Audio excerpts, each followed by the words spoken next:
اس کہانی کے بارے میں ایک بات عرض کرنا ضروری ہے کہ یہ کہانی 80% حقیقت پر مبنی ہے۔ اس کے کچھ کردار اب بھی حیات ہیں اور کسی نہ کسی انداز میں بہرحال جی رہے ہیں۔ اس میں آپ کو وہ سب کچھ ملے گا جو آپ چاہتے ہیں۔ چنار گڑھ کے جس پراسرار قلعے کے گرد یہ کہانی گھومتی ہے وہ آج بھی اپنی جگہ قائم ہے۔ ننکا اس قدر خبیث اور شیطانی قوتوں کا مالک تھا کہ چنار گڑھ کے بزرگ آج بھی اس کا نام سن کر لرز جاتے ہیں۔ آئیے چلتے ہیں کہانی کے اگلے حصے کی طرف۔ اس کے باوجود آپ میری درخواست کا خیال رکھیں گی۔ میجر مسکراتا ہوا جانے کے ارادے سے اٹھا۔ اسی وقت مارٹینا کا وکیل جیلر کے ہمراہ آ گیا۔ پھر یہ بات جیلر ہی نے مارٹینا کو بتائی کہ عدالت نے اس کی ضمانت کی درخواست منظور کر لی ہے۔ میجر نے وہاں مزید رکنے کی کوشش نہیں کی، تیزی سے قدم اٹھاتا ہوا باہر نکل گیا۔ مارٹینا کی نظریں دور تک اس کا تعاقب کر رہی تھیں۔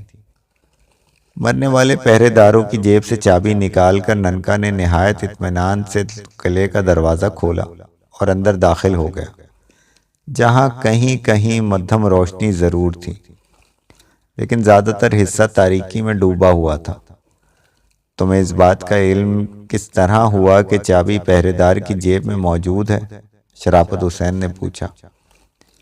آپ تو پڑھے لکھے آفیسر ہیں سرکار، ننکا نے مسکرا کر جواب دیا۔ اس طرف عام آدمیوں کا گزر مشکل سے ہی ہوتا ہے۔ اندر جانے کا کوئی اور راستہ بھی قریب میں موجود نہیں ہے، اس لیے چابیاں تو پہرے داروں کی جیب میں ہی ہونی چاہیے۔ شرافت حسین نے کوئی جواب نہیں دیا، لیکن وہ ننکا کے جواب سے مطمئن بھی نہیں ہوئے تھے۔ حفاظتی اعتبار سے قلعے کے اس دروازے کو اندر سے بھی بند ہونا چاہیے تھا، اور ایک پہرے دار اندر بھی موجود ہونا چاہیے تھا، تاکہ وہ باہر ہونے والی کسی متوقع گڑبڑ سے بھی بروقت آگاہ ہو سکے اور ڈیوٹی ختم ہونے کے بعد باہر تعینات پہرے داروں کے لیے دروازہ بھی کھول سکے۔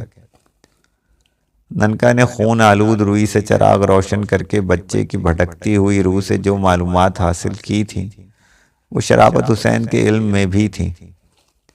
تشنہ روح نے خزانے کے بارے میں معلومات فراہم کرنے کے علاوہ یہ بھی بڑے یقین سے کہا تھا کہ وہ خزانے تک پہنچنے میں کامیاب ہو جائیں گے، لیکن خزانہ حاصل کرنے کے سلسلے میں کوئی واضح بات نہیں کی تھی۔ ننکا کے اصرار کے باوجود اس نے بڑی درد بھری آواز میں پانی کا مطالبہ کرتے ہوئے کہا تھا۔ جو کچھ اس کی روح کے اختیار میں تھا وہ بتا چکا ہے، اس سے زیادہ اس کے بس میں نہیں تھا۔ خزانے کے راستے میں پیش آنے والی دشواریوں کے بارے میں بچے کے سائے نے بھی تقریباً انہی خطرات کا اظہار کیا تھا جو ننکا کو رادھیکا ناگن سے معلوم ہوا تھا، لیکن بچے کے ایک جملہ شرافت حسین کے ذہن میں نقش ہو کر رہ گیا تھا۔ ننکا کے ایک سوال کے جواب میں اس نے بڑی کربناک آواز میں کہا تھا، کل کیا ہوگا یہ کوئی یقین سے نہیں کہہ سکتا، مگر وقت کی لاٹھی بے آواز ہوتی ہے۔ خون کا ایک قطرہ بھی جب رنگ لاتا ہے تو موت کی آندھی کا طوفان کا رقص سینکڑوں زندگیوں کو رون ڈالتا ہے۔ قارون کا خزانہ بھی موت کا بدل نہیں بن سکا۔ شرافت حسین نے اس جملے کے بارے میں بہت کچھ سوچنے کی کوشش کی تھی، لیکن اس کی گہرائی تک نہیں پہنچ سکے تھے۔ وقتی طور پر انہوں نے اس جملے کا یہی مفہوم نکالا تھا کہ خزانے کی تلاش میں پہلے بھی بے شمار انسان موت کے گھاٹ اتر چکے ہیں، اور آئندہ بھی یہ سلسلہ جاری رہے گا۔ ننکا خاموشی سے قدم اٹھاتا آگے آگے چل رہا تھا۔ شرافت حسین ایک قدم پیچھے تھے۔ خاصی دیر تک مختلف راستوں سے گزرتے وہ اپنی نادیدہ منزل کی سمت بڑھتے رہے۔ قلعے میں داخل ہوئے تو انہیں تقریباً گھنٹہ گزر چکا تھا، لیکن ابھی تک کسی سے ان کی مدبھیڑ نہیں ہوئی تھی۔ وہ جس راستے سے گزر رہے تھے وہ کسی پگڈنڈی کی طرح بل کھاتا ہوا اور دیواروں کے درمیان سے گزر رہا تھا۔ ناہموار دیواروں پر جا بجا دیوی دیوتاؤں اور عجیب الخلقت جانوروں کے ابھرے ہوئے تراشیدہ نقش و نگار نظر آ رہے تھے۔ ان کی رنگ وقت کے ساتھ ساتھ دھندلا گئے تھے، اس لیے وہ رات کی تاریکی میں بڑے ہولناک اور ڈراؤنے دکھائی دے رہے تھے۔ دیواروں کی سطح جگہ جگہ سے اکھڑی اور گرد آلود نظر آ رہی تھی۔ چھت اتنی بلند تھی کہ سر اٹھا کر اوپر دیکھنا پڑتا تھا۔ مدھم روشنی ان شگافوں سے پھوٹ رہی تھی جو بلندی پر شاید اس مقصد سے بنائے گئے تھے کہ ماہ و سال کی گردش سے اب ٹوٹے پھوٹے سے نظر آ رہے تھے۔ پرہول سناٹے میں خاموشی میں کبھی کبھی دور سے کوئی آواز گونجتی اور صدائے بازگشت بن کر پورے قلعے کے در و دیوار میں گونجتی ہوئی دم توڑ دیتی۔ ننکا ماحول سے بے نیاز قدم اٹھاتا رہا، پھر اچانک اس نے اپنی رفتار کم کر دی۔ شرافت حسین کو بھی اس کی پیروی کرنی پڑی۔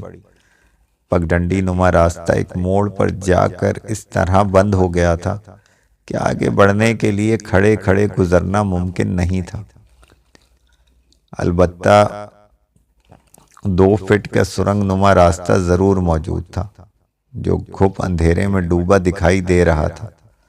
ننکا ایک لمحے کے لیے خاموش کھڑا اس تنگ و تاریک راستے کو دیکھتا رہا، پھر زمین پر لیٹ کر اس کے اندر جھانکنے لگا۔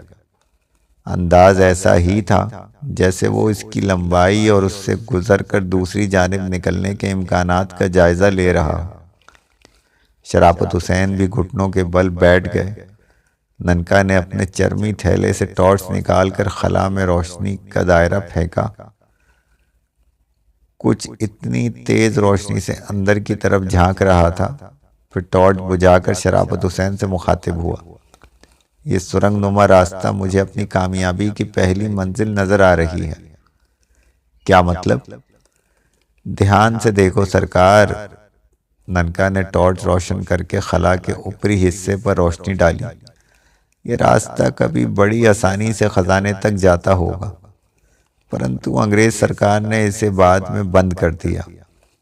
ننکا نے غلط نہیں کہا تھا۔ روشنی میں شرافت حسین کو بھی راستے میں دیوار بند کرنے کے جوڑ صاف نظر آ رہے تھے۔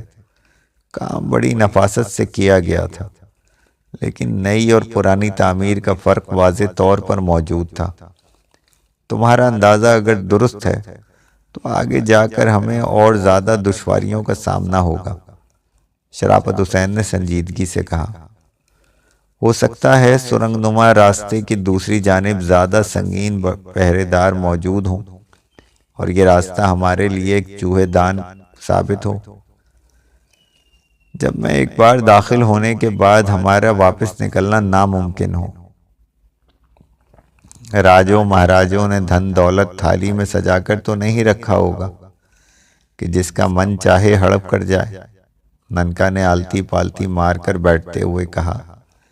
انگریز سرکار بھی اگر سفل ہو جاتی تو ہمارے لیے راستے کی یہ بھول بھلیاں نہ بنواتی۔ بالک کی چھایا نے بھی یہی کہا تھا کہ ابھی تک خزانہ اپنی جگہ موجود ہے، وہاں تک پہنچنے کے کارن ہمیں کچھ پاپڑ تو بیلنے پڑیں گے۔ کیا تم اپنی پراسرار طاقت سے کوئی حل نہیں نکال سکتے؟ شرافت حسین نے سرگوشی کی۔ دھیرج رکھو سرکار، میں کچھ اپائے کرتا ہوں، ننکا نے سنجیدگی سے جواب دیا، پھر اپنی آنکھیں بند کر کے کچھ بدبدانے لگا۔ شرافت حسین خاموشی سے اس کی شکل دیکھتے رہے۔ وہ بڑے دل گردے کے مالک تھے، مگر اس وقت ان کی حالت بھی غیر ہو رہی تھی۔ ایک بار ننکا کے ساتھ قدم بڑھا دینے کے بعد اب واپسی کا ارادہ ظاہر کر کے وہ بزدلی کا ثبوت نہیں دینا چاہتے تھے، لیکن تاریک سرنگ سے کسی مگرمچھ کی طرح رینگتے ہوئے آگے بڑھنے کا خیال ان کے لیے بڑا ہولناک تھا۔ ابھی وہ اپنے دل کی دھڑکنوں کو سنبھالنے ہی رہے تھے کہ ننکا نے آنکھیں کھول دی۔ میں اسی راستے سے ہو کر گزرنا ہوگا، اس نے سرنگ کی جانب دیکھ کر کہا۔ دوسری طرف خطرہ موجود ہے، لیکن بھوانی کی کرپا سے وہ بھی ٹل جائے گا۔ ایک بار پھر غور کر لو، کہیں جلد بازی میں اٹھایا ہوا قدم ہمارے لیے نقصان دہ ثابت نہ ہو۔ شرافت حسین نے سرگوشی کی۔ سب سے کٹھن کام تو بالک کے خون کی روئی کو حاصل کرنا تھا، جو ہو چکا۔ ننکا نے زہر خون سے کہا، اب ڈر کس بات کا؟ اور پھر میں جو ہوں آپ کے ساتھ۔ میں خوفزدہ نہیں ہوں، لیکن سمے کم ہے سرکار، میری بات پر وشواس کرو، آگے جو بھی ہوگا ہم اس سے بھی نمٹ لیں گے، ننکا نے سرسراتے لہجے میں کہا۔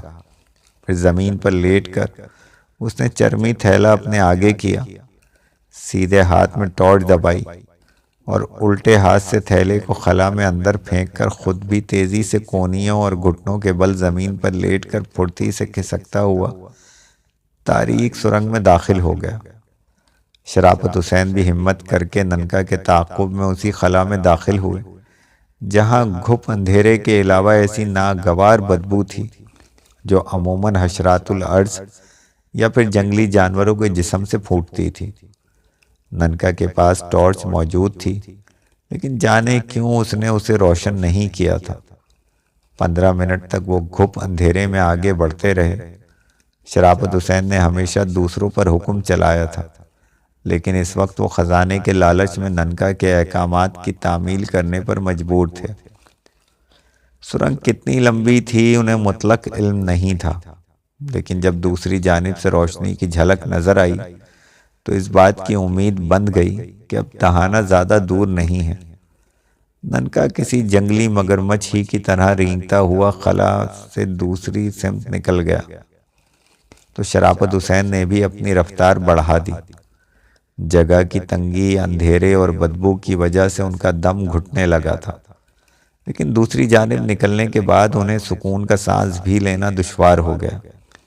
ان کی نظریں سب سے پہلے جس چیز پر پڑیں وہ 2 سروں والا ایک عجیب الخلقت اور خوفناک درندہ تھا، جو بڑی خواہ نظروں سے ننکا کو پھاڑ کھانے کی خاطر گھور رہا تھا۔ ننکا کی شعلہ بار نظریں بھی درندے پر مرکوز تھیں۔ شرافت حسین نے پھرتی سے اپنا ریوالور نکال لیا۔ نہیں سرکار، ننکا نے جلدی سے کہا، گولی چلانے کی غلطی نہ کرنا، ورنہ ہم مصیبت میں پھنس جائیں گے۔ شرافت حسین نے کوئی جواب نہیں دیا۔ وہ بدستور حیرت سے اس درندے کو دیکھتے رہے، جس کا ایک سر چیتے جیسا تھا اور دوسرا دریائی گینڈے سے مشابہت رکھتا تھا۔ شرافت حسین نے ایک لمحے کے لیے نظریں گھما کر قرب و جوائر کا جائزہ لیا۔ وہ ایک وسیع و عریض ہال تھا، جس کے درمیان زنگآلود توپ کا ڈھانچہ رکھا ہوا تھا۔ کمرے میں کسی قسم کا فرنیچر یا دوسرا ساز و سامان نہیں تھا، البتہ پرانی طرز کے 2 دروازے بند نظر آ رہے تھے۔ سرسری طور پر ماحول کا اندازہ لگانے کے بعد شرافت حسین نے ایک بار پھر درندے کی جانب دیکھا، جو ابھی تک اپنی جگہ کھڑا ننکا کو بڑے خطرناک تیور سے گھور رہا تھا۔ ننکا بھی اپنی جگہ جمع کھڑا تھا، اس کے ہونٹ تیزی سے حرکت کر رہے تھے۔ پھر اچانک ننکا نے زمین پر قلابازی کھاتے ہوئے درندے پر حملہ کرنے کے لیے پینترا بدلا، لیکن دوسرے ہی لمحے خوفناک درندے نے ایک بھیانک چیخ ماری اور یکلخت نظروں سے غائب ہو گیا۔ یہ سب کیا تھا؟ شرافت حسین نے حیرت سے ننکا کو مخاطب کیا۔ بھوانی کی جے، ننکا نے جواب میں نعرہ بلند کیا، پھر اپنا چرمی تھیلا اٹھا کر کاندھے پر لٹکاتے ہوئے بولا، یہ سب مہان شکتیوں کے کھیل تماشے ہیں، تمہاری سمجھ میں نہیں آئیں گے۔ کیا وہ جانور نظروں کا فریب تھا؟ نہیں، وہ فریب یا دھوکہ نہیں تھا، ننکا نے سرسراتے ہوئے لہجے میں کہا۔ وہ ایک بھٹکتی ہوئی آتما تھی، جو درندے کا خوفناک روپ دھار کر ہمیں ڈرانے کے کارن سامنے آئی تھی۔ اگر میں نے جنتر منتر سے کام نہ لیا ہوتا تو وہ ہمارے شریروں کی دھجیاں اڑا دیتی۔ شرافت حسین کچھ کہنا چاہتے تھے کہ اچانک بند کمرے میں قیں قیں کی خطرناک آوازیں گونجنے لگیں۔ ننکا اور شرافت حسین نے بیک وقت نظریں اٹھا کر اوپر کی سمت دیکھا، جہاں چھت سے ہزاروں کی تعداد میں چمگادڑیں الٹی لٹکی ہوئی چلا رہی تھیں۔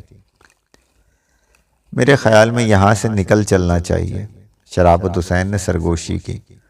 اگر چمگادڑوں نے ایک ساتھ مل کر ہم پر حملہ کر دیا تو جان بچانی مشکل ہو جائے گی۔ ننکا نے جواب دینے کے بجائے کوئی منتر پڑھ کر زور سے پھونک ماری تو چمگادڑوں کی آوازیں یکلخت بند ہو گئیں۔ پھر جو کچھ ہوا وہ شرافت حسین کے لیے نہ صرف حیرت انگیز بلکہ کری اور وحشت ناک بھی تھا۔ ننکا نے پھونک مارنے کے ساتھ ہی ایک انگلی چھت کی جانب اٹھا کر تیزی سے جھٹکی تھی۔ اس کے بعد ایک چمگادڑ تیزی سے فضا میں قلع بازیاں کھاتی ہوئی ننکا کے قدموں کے قریب گرد آلود فرش پر گر کر تڑپنے لگی۔ ننکا اسے سرخ سرخ نگاہوں سے گھور رہا تھا۔ پھر اس نے جھک کر چمگادڑ کو اٹھایا، اس کی دونوں ٹانگوں کو تھام کر زمین پر چیر دیا۔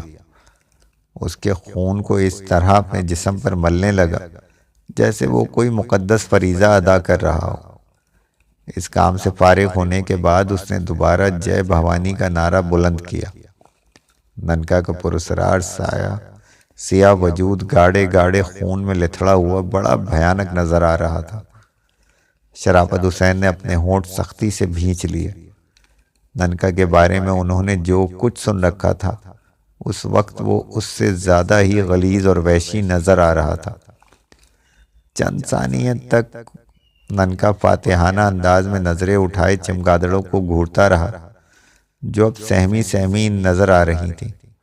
پھر اس نے عجیب انداز میں مسکراتے ہوئے شرافت حسین کو مخاطب کیا، تم قسمت کے دھنی ہو سرکار، تو ننکا نے تم سے دوستی کا ہاتھ ملایا۔ تمہیں چمگادڑ کے خون سے جسم رنگنے کی کیا ضرورت تھی؟ شرافت حسین نے اس کے جملے کو نظر انداز کرتے ہوئے کہا، آگے جو شکتیاں ہمارے راستے میں روڑے اٹکائیں گی یہ خون ان کو بتائے گا کہ ننکا بھی مہان قوتوں کا مالک ہے۔ ننکا سینے پر 2 ہتھڑ مار کر بڑے جوشیلے انداز میں بولا، دیوی دیوتاؤں کا آشیرواد اور بھوانی کا پیار میرے ساتھ ہے، کوئی شکتی ہمارا راستہ کھوٹا نہیں کر سکتی، ہم خزانہ حاصل کرنے میں اوشیہ کامیاب ہوں گے۔ ننکا بڑی دیر تک جوشیلے انداز میں ڈینگے مارتا رہا اور خود اپنی شان میں قصیدے پڑھتا رہا۔ اس نے دونوں دروازوں میں سے ایک کا انتخاب کیا اور اسے کھول کر ایک قدم آگے بڑھایا ہی تھا کہ فضا میں ایک شعلہ لپک کر غائب ہو گیا۔ ننکا تیزی سے پیچھے نہ ہٹتا تو شاید جل بھن کر خاک ہو جاتا۔ شرافت حسین نے اس کی آنکھوں میں حیرت اور الجھن کے ملے جلے تاثرات محسوس کیے۔ ایک لمحہ بھی نہیں گزرا تھا جب وہ اپنی بے پناہ قوتوں کا برملا اعلان کر رہا تھا، لیکن شعلہ بھڑک کر غائب ہوا تو اس کی آنکھوں میں غور و فکر کے رنگ ابھر کر گڈمڈ ہو گئے۔ وہ بڑے غصیلے انداز میں اپنا نچلا ہونٹ دانتوں تلے چبانے لگا۔ اس کی سرخ سرخ نگاہیں دروازے کے دوسری سمت دیکھ رہی تھیں، جہاں شعلے بھڑکنے کے بعد اب گرد و غبار کے بادل منڈلا رہے تھے۔ کوئی چیز واضح طور پر نظر نہیں آ رہی تھی۔ ننکا خاموش کھڑا پیچ و تاب کھا رہا تھا۔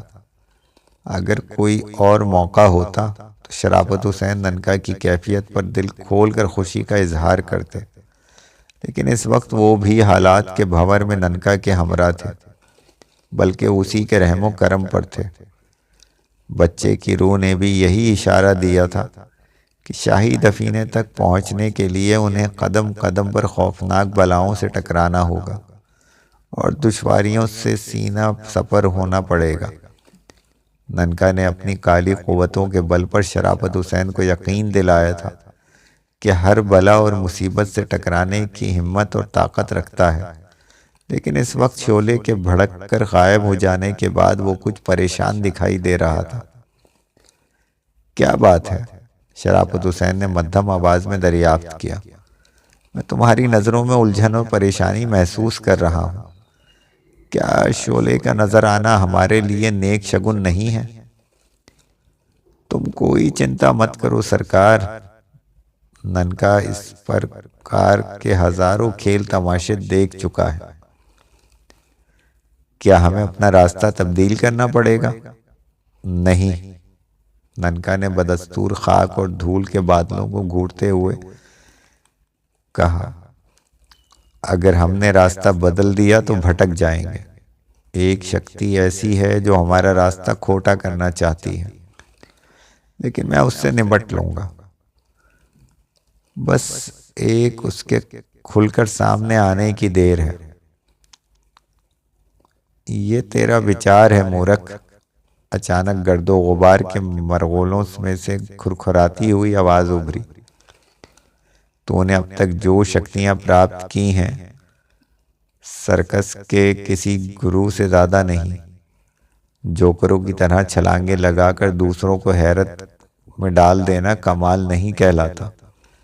مہان شکتی حاصل کرنے کے لیے من کو مارنا پڑتا ہے، سچے من سے گیان دھیان کرنا پڑتا ہے۔ تو کیا جانے شکتی کس چڑیا کا نام ہے؟ جو کچھ دکھانے کا عادی ہو وہ زیادہ اونچی اڑان نہیں اڑتے۔ تجھے اگر اپنی شکتی پر گھمنڈ ہے تو سامنے آ کر مقابلہ کر، ننکا نے غراتے ہوئے کہا۔ جو دھوکے سے وار کرے وہ مرد نہیں کہلاتا۔ تو اگر مرد ہے تو پھر شعلے سے خوفزدہ ہو کر پیچھے کیوں ہٹ گیا؟ اپنے جنتر منتر کے بیروں کو آواز کیوں نہیں دیتا؟ اتنا لاچار کیوں نظر آ رہا ہے؟ چمگادڑ کے خون سے جسم کو رنگ کر اپنی اوقات بھول گیا؟ مکتی چاہتا ہے تو جہاں کھڑا ہے وہیں سے واپس لوٹ جا، ورنہ کتوں جیسی موت بھی نصیب نہیں ہوگی۔ ننکا کے چہرے پر ایک رنگ آ رہا تھا، ایک جا رہا تھا۔ غصے کی شدت سے اس کے لمبوترے چہرے کے کھچاؤ نے اس کی شخصیت کو اور زیادہ خوفناک بنا دیا تھا۔ اس کی سرخ سرخ آنکھوں میں شیطانی قوتوں کا رقص پوری شدت سے جاری تھا۔ پیشانی پر وارد ہونے والی آڑی ترچھی شکنیں اس بات کی دلیل تھیں کہ وہ کسی گہری سوچ میں غرق تھا۔ تیری گندی اور ناپاک کھوپڑی میں جو کیڑے کلبلا رہے ہیں وہ میری گرد کو بھی نہیں پا سکیں گے۔ اس بار پرسرار آواز میں زیادہ گھنگھرش تھی۔ میری بات مان لے دشت، ورنہ ایسا شراپ دوں گا کہ 7 جنم تک تیری آتما کو بھی چین نہیں ملے گا۔ میں سمجھ رہا ہوں تو رنگ روپ اور ذات پات بدل کر مجھ سے بھٹکانا چاہتا ہے، ننکا نے ٹھوس آواز میں کہا۔ تو جو کوئی بھی ہے زیادہ دنوں تک میری نظروں سے چھپ نہیں سکے گا۔ ایک بار میری پکڑ میں آ گیا تو کبوتر کی طرح پھڑپڑاتا رہ جائے گا۔ تب میں تجھے بتاؤں گا کہ بلوان کسے کہتے ہیں۔ جواب میں خوفناک شعلہ دوبارہ بھڑک کر غائب ہو گیا، لیکن اس بار ننکا اپنی جگہ ڈٹا کھڑا رہا۔ اس کے ہونٹ آہستہ آہستہ ہلنا شروع ہو گئے، اس کی پلکوں نے جھپکنا بند کر دیا۔ ٹکٹکی باندھے وہ گرد و غبار کے بادلوں کو دیکھتا رہا۔ شرافت حسین گم سم کھڑے ان پراسرار حالات کو سمجھنے کی کوشش کر رہے تھے۔ ننکا نے کسی منتر کا جاپ کر کے مکمل کر کے دھول کے بادلوں کی سمت پھونکا۔ فضا میں بجلیاں سی گونجنے لگی، بادلوں کی گھن گھرج کا شور غل بلند ہونے لگا۔ پھر یکلک دروازے کے دوسری سمت سارا غبور کائی کی طرح چھٹ گیا، بھاگ گیا ڈر کر۔ ننکا پوری قوت سے چلایا۔ ننکا سے پنجہ لڑانے چلا تھا مورکھ۔ میں نے گھیرنے کے لیے جاڑ ڈالا تو دم دبا کر سرپٹ دوڑ گیا۔ پر ایک بات دھیان میں رکھنا، ننکا بہت جلد تیرے چہرے کا نقاب الٹ دے گا۔ ننکا کچھ دیر تک ہاتھ ہوا میں نچا نچا کر کسی نادیدہ قوت کو للکارتا رہا، پھر حلق پھاڑ کر فاتحانہ انداز میں قہقہے لگانے لگا۔ شرافت حسین تصویر حیرت بنے کھڑے وہ سب کچھ دیکھ رہے تھے جو اس سے پیشتر کبھی ان کے وہم و گمان میں بھی نہیں آیا تھا۔ جائزہ لیا تو احساس ہوا کہ رات کا کافی حصہ گزر چکا ہے۔ یہ کوئی نئی بات نہیں تھی، وہ اکثر بیشتر وہ اکثر پیڑ کے تنے سے ٹیک لگائے ساری رات یاد الہی میں غرق رہتے تھے، لیکن اس وقت وہ اس طرح ہڑبڑا کر اٹھے تھے جیسے کوئی انہونی ہو گئی ہو۔ ان کی آنکھوں میں جلال کی ایک جھلک نمودار ہوئی، لیکن دوسری لمحے انہوں نے خود پر قابو پا لیا، پھر اٹھ کر اپنے کمرے میں آ گئے۔ وہ عجیب بے چینی کی کیفیت سے دوچار تھے۔ کبھی انگلی تسبیح کے دانوں پر تیز تیز مچلنے لگی، کبھی وہ بے چینی سے ٹہلتے ٹہلتے یکلخت رک کر اس طرح چھت کی طرف نمناک نظروں سے دیکھنے لگے جیسے قدرت سے ہم کلام ہوں۔ اس کے بعد ان کے چہرے پر تناؤ کی کیفیت نمودار ہوتی اور وہ دوبارہ ٹہلنے لگتے۔ آدھے گھنٹے سے وہ انہی متضاد کیفیتوں سے دوچار تھے، پھر وہ اچانک چونکے۔ پلٹ کر دیکھا تو ابوالقاسم چٹائی پر ایک طرف سمٹا بیٹھا تھا۔ بابا رحیم کی نگاہوں میں کئی رنگ ایک ساتھ چھلک اٹھے۔ ایک ثانیے کے لیے وہ ابوالقاسم کو ٹٹولتی نظروں سے دیکھتے رہے، پھر اپنی جائے نماز کے قریب جا کر بیٹھ گئے۔ اس وقت کیسے آنا ہوا میرے رفیق؟ انہوں نے بڑے نرم لہجے میں ابوالقاسم کو مخاطب کیا۔ ادھر سے گزر رہا تھا، آپ کو بیدار دیکھ کر پرسش احوال کی خاطر آ گیا، ابوالقاسم نے کہا۔ میرا اندازہ ہے آپ اس وقت کچھ پریشان ہیں۔ بہت خوب، بابا رحیم مسکرائے۔ تم نے اب میرے دل میں جھانکنا بھی شروع کر دیا؟ جی نہیں، ابوالقاسم نے تیزی سے پہلو بدل کر وضاحت کی۔ میں نے محض اپنے خیال کا اظہار کیا تھا۔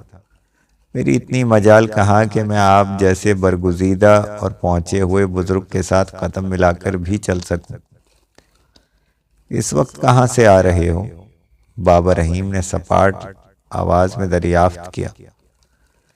یوں ہی ٹہلنے کے ارادے سے نکلا تھا۔ بابا رحیم کے چہرے پر ایک رنگ آ کر گزر گیا۔ ان کے نورانی چہرے پر سنجیدگی طاری ہونے لگی۔ ابوالقاسم، انہوں نے ٹھہرے ہوئے لہجے میں شکوہ کیا، اب تم مجھے بھی باتوں میں اڑانے کی کوشش کرنے لگے ہو۔ آپ کو میری طرف سے شاید کوئی غلط فہمی؟ بابا رحیم کا چہرہ تمتما اٹھا۔ تم بھول رہے ہو، میں تمہارے بزرگوں کی محفلوں میں شریک رہا ہوں۔ جب تم پیدا ہوئے تھے اس وقت دنیا کے ہنگاموں سے منہ موڑ چکا تھا۔ میرے اور تمہارے درمیان عمر کے فرق کے علاوہ جو فاصلے ہیں وہ بھی وقت کے ساتھ ساتھ بڑھتے جا رہے ہیں۔ انہیں ایک ہی جست میں ختم کرنے کی کوشش مت کرو۔ آپ کی خفگی کا سبب دریافت کر سکتا ہوں؟ ابوالقاسم آگ سے پیدا ہوا تھا، اس لیے کسمسا کر رہ گیا۔ تم اس وقت یہاں کس مقصد سے آئے ہو؟ بابا رحیم نے ابوالقاسم کی نگاہوں میں جھانکتے ہوئے دریافت کیا۔ کیا آپ کو اس وقت میرا یہاں آنا ناگوار گزرا؟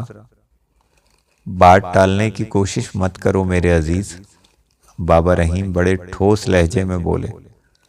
میں واقف ہوں تم ہوا بن کر جہاں چاہو جا سکتے ہو، لیکن تمہاری پرواز ذہن کی اڑان سے زیادہ تیز نہیں ہو سکتی۔ پھر آپ ہی بتا دیں میں اس وقت یہاں کیوں آیا ہوں؟ ابوالقاسم نے مسکرا کر کہا۔ ہنسی میں بات ٹالنے کی کوشش مت کرو۔ بابا رحیم کے چہرے پر جلال کی کیفیت ابھر آئی۔ مجھے تعجب ہے کہ تم اپنی منمانی بھی کرتے ہو اور پھر مجھ سے مشورہ کرنا بھی ضروری سمجھتے ہو۔ یہ تضاد کس لیے؟ میں سمجھا نہیں۔ میں نے تمہیں سمجھایا تھا کہ معیشت ایزدی کے راستوں میں رخنہ اندازی سے، لیکن تمہیں شاید میرا مشورہ پسند نہیں آیا۔ آپ کا اشارہ کس طرف ہے؟ ابوالقاسم نے بڑی معصومیت سے کہا۔ میں ان شعلوں کی بات کر رہا ہوں ابوالقاسم جو کچھ دیر پیشتر اس مکروہ انسان کے سامنے لپکے تھے جو جہنم کے اذیت ناک راستوں کا مسافر ہے۔ بابا رحیم نے تیزی سے کہا۔ کیا مجھے اس کے گرد غبار کا حوالہ بھی دینا پڑے گا جو تم نے اس خبیث کی خاطر پیدا کیا تھا؟ ابو القاسم اس طرح چونکا جیسے اسے اپنی قوت سماعت پر شبہ ہو رہا ہو۔ وہ بابا رحیم کی بزرگی کو دل سے مانتا تھا، لیکن ان کے ذہن کی قوت پرواز کا تجربہ اسے پہلی بار ہو رہا تھا۔ کچھ لمحے وہ حیرت سے بابا رحیم کو تکتا رہا، پھر سنبھل کر بولا، اگر آپ کو صورتحال کا علم ہو چکا ہے تو یہ بھی ضرور جانتے ہوں گے کہ وہ انہی کا مشورہ تھا جو میرے آڑے آ گیا، ورنہ میں اسے اپنی طاقت سے جلا کر راکھ بھی کر سکتا تھا۔ یہی تمہاری بھول اور غلطی ہے۔ بابا رحیم نے اس بار بڑی محبت سے سمجھانے کی کوشش کی۔ جس فیصلے میں اس کی مرضی کا دخل نہ ہو ہمیشہ باطل ثابت ہوتے ہیں۔ آپ کا کیا خیال ہے میرے محترم؟ ابو القاسم کے لہجے میں تیزی آ گئی۔ کیا میرے مقابلے میں قدم جما کر کھڑا رہ سکے گا؟ بات مقابلے کی نہیں، اس کی رضا کی ہے جس نے تمہیں آگ اور مجھے مٹی سے پیدا کیا ہے۔ بابا رحیم نے آسمان کی جانب نظر اٹھا کر کہا، کل کیا ہونے والا ہے یہ اس کے سوا کسی کو معلوم نہیں، اس لیے لازم ہے کہ بندہ پھونک پھونک کر قدم اٹھائے اور جلدی میں کوئی ایسی حرکت نہ کرے جو اس کی پکڑ کا سبب بن جائے۔ میں آپ کی بزرگی کا احترام کرتا ہوں۔ آپ ہی کی نصیحتوں اور مشوروں کے سبب میں نے اس کمینہ خصلت مردود کو چھوڑ دیا، لیکن میں جانتا ہوں کہ کسی موذی کو ایذا پہنچانے سے پیشتر سر کچل کر مار دینا کوئی گناہ نہیں۔ لفظوں کے الٹ پھیر کو سمجھنے کی خاطر بڑے تجربے اور ریاضت کی ضرورت ہوتی ہے میرے عزیز۔ بابا رحیم نے سنجیدگی سے جواب دیا، اس کی مصلحتوں کو سمجھنے کی خاطر انسان کو بہت گہرائی تک جانا پڑتا ہے۔ آپ کیا چاہتے ہیں؟ ابو القاسم نے قدرے الجھے ہوئے کہا، کیا وہ نطفہ بے تحقیق اب تک اپنی خباثتوں سے جو کچھ کر چکا ہے وہ قابل گردن زنی نہیں ہے؟ وہ کافر ہو کر مومنوں کو گمراہ کر رہا ہے، ان کے ایمان خراب کر رہا ہے، اور ہم تماش بینوں کی طرح تالیاں بجاتے رہیں؟ یہ بھی تو ممکن ہے کہ وہ قادر مطلق مومنوں کا امتحان لے رہا ہو۔ ہونے کو تو بہت کچھ ہو سکتا ہے، لیکن میں اب اس ناہنجار کی گوش مالی کا ارادہ کر چکا ہوں۔ کیا تم میرا مشورہ بھی قبول نہیں کرو گے؟ مجھے افسوس ہے میرے محترم، میں اس خبیث کے مقابلے میں اپنی ہار تسلیم نہیں کر سکتا۔ ابو القاسم نے بگڑتے ہوئے تیور سے جواب دیا۔ بابا رحیم نے تیز نظروں سے ابو القاسم کو گھورا، قدرے درست لہجے میں بولے، اگر تم اس نابکار کے سلسلے میں کوئی آخری فیصلہ کر چکے ہو تو پھر میرے پاس آنے کی کیا ضرورت تھی؟ جاؤ اور جو تمہارے جی میں آئے کرتے پھرو، لیکن میری ایک بات کا خیال ضرور رکھنا، جو کچھ تقدیروں میں رقم کیا جا چکا ہے اسے تمام دنیا کی طاقتیں مل کر بھی نہیں مٹا سکتی۔ شرافت حسین ایک مہذب اور شریف خاندان کا چشم و چراغ ہے، ننکا نے اسے اپنی کالی طاقتوں کے جال میں پھانس رکھا ہے، اور آپ مجھے اس بدبخت کی سرکوبی سے باز رکھنا چاہتے ہیں۔ میں اب تمہیں کسی بات کے لیے مجبور نہیں کروں گا، تم جو چاہو۔ ابو القاسم پیچوتاب کھا کر رہ گیا۔ اس نے فوری طور پر بابا رحیم کی بات کا کوئی جواب نہیں دیا۔ اب کس بات کے تردد تمہیں پریشان کر رہا ہے؟ بابا رحیم نے سپاٹ لہجے میں دریافت کیا۔ آپ کی رفاقت مجھے بہت عزیز ہے میرے محترم، لیکن آپ کو شاید میری قوت کا اندازہ نہیں ہے۔ ابو القاسم کے لہجے میں تکبر آ گیا۔ میرے ہاتھ کتنے دراز ہیں آپ ضرور واقف ہوں گے۔ طاقت اور سرکشی میں بڑا فرق ہے۔ ہو سکتا ہے لیکن اس کے باوجود میں آپ کو دکھانا چاہوں گا کہ میں اس مردود کو جب چاہوں گلا گھونٹ کر جہنم رسید کر سکتا ہوں۔ ابو القاسم نے اپنا جملہ مکمل کر کے اپنا سیدھا ہاتھ آگے بڑھایا، جو حیرت انگیز طور پر دراز ہوتا ہوا بابا رحیم کے آستانے سے باہر نکل گیا۔ بابا رحیم نے ہونٹ سختی سے بھینچ لیے، تسبیح کے دانوں پر ان کی انگلیوں کی گردش تیز ہو گئی۔ انہوں نے ناگوار خاموشی طاری رکھی۔ ابو القاسم اپنا سیدھا ہاتھ اٹھائے مسکراتا رہا، پھر اس نے اپنا ہاتھ سمیٹ کر آستانے کے اندر کیا تو بابا رحیم کی پیشانی شکن آلود ہو گئی۔ ابو القاسم نے اپنی مٹھی میں ننکا کا وجود کو ایک حقیر اور مختصر کھلونے کی مانند تھام رکھا تھا، جو ہوا میں معلق ہاتھ پاؤں مار رہا تھا۔ ابو القاسم نے بڑے فخر سے بابا رحیم کی جانب دیکھتے ہوئے کہا، اگر اجازت ہو تو جس طاقت کے ذریعے میں نے اس بدذات کو کھلونا بنا کر اپنی مٹھی میں جکڑ رکھا ہے، اسی قوت کا ایک اور مظاہرہ کر کے اس کو کسی حقیر کیڑے کی طرح مسل کر خاک میں ملا دوں۔ اپنے دل کی اس حسرت کو بھی پورا کر لو۔ بابا رحیم جلال کی کیفیت میں بولے، شاید قدرت اسی بہانے تمہاری آنکھوں پر بند پٹی کھولنا چاہتی ہے۔ ابو القاسم نے بابا رحیم کی جانب نظریں پھیر کر ننکا کو مختصر وجود کو دیکھا۔ اس کی مٹھی میں دبا تڑپ رہا تھا۔ اس کے ہونٹ چیخنے کے انداز میں بار بار کھل رہے تھے، لیکن اس کی آواز نہیں سنائی دے رہی تھی۔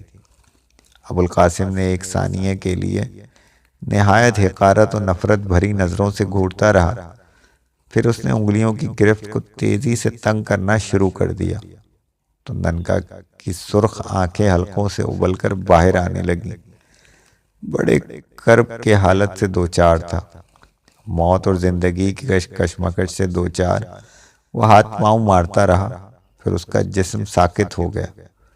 آنکھوں سے زندگی کا تعلق ختم ہوا تو وہ اس کے حلقوں میں جم کر بے نور ہو گئیں۔ ابو القاسم نے بند مٹھی کو دو چار جھٹکے دیے، ننکا کا وجود کو حقارت سے زمین پر ڈال دیا اور پوری طرح اکڑ چکا تھا۔ آپ نے دیکھا میرے محترم، ابو القاسم نے بابا رحیم کو مخاطب کر کے فخریہ انداز میں کہا، یہ سرکش انسان اپنی حیثیت کو بھول کر اپنے گندے علم کے گھمنڈ پر کیا کر رہا تھا، لیکن اب ایک عجوبے کی مانند اس دنیا سے کوچ کر گیا۔ بابا رحیم نے کوئی جواب نہیں دیا۔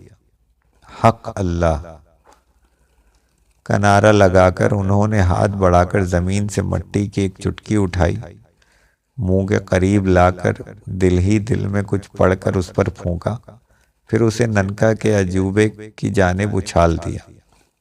ننکا کے بے جان جسم میں زندگی کے اثرات نمایاں ہونے لگے۔ اس کے بعد دیکھتے ہی دیکھتے وہ قلع بازیاں کھا کر اٹھا اور پرواز کرتا ہوا آستانے سے باہر نکل گیا۔ ابو القاسم اپنی جگہ سٹپٹا کر رہ گیا۔ اس سے پیشتر اسے بابا رحیم کے کسی معجزے کی چشمدید تجربہ نہیں ہوا تھا۔ اس نے آنکھیں پھاڑ کر بابا رحیم کی سمت دیکھا۔ تم اب جا سکتے ہو ابو القاسم، بابا رحیم نے بڑی عاجزی سے کہا۔ جو کچھ تمہاری نظروں نے دیکھا ہے اسے بھول جاؤ۔ میں تم سے ایک درخواست اور کروں گا، دوبارہ میرے آستانے میں اس وقت داخل ہونا جب میں تمہیں یاد کروں۔ جملے کے اختتام کے ساتھ ہی بابا رحیم نے اپنی آنکھیں موند لی۔ ابو القاسم کچھ دیر تک انہیں حیرت بھری نظروں سے دیکھتا رہا، پھر نظروں سے اوجھل ہو گیا۔ یہ کہانی یہاں ختم نہیں ہوئی ہے۔ کہانی کا اگلا حصہ جاننے کے لیے ہماری اگلی ویڈیو دیکھیں۔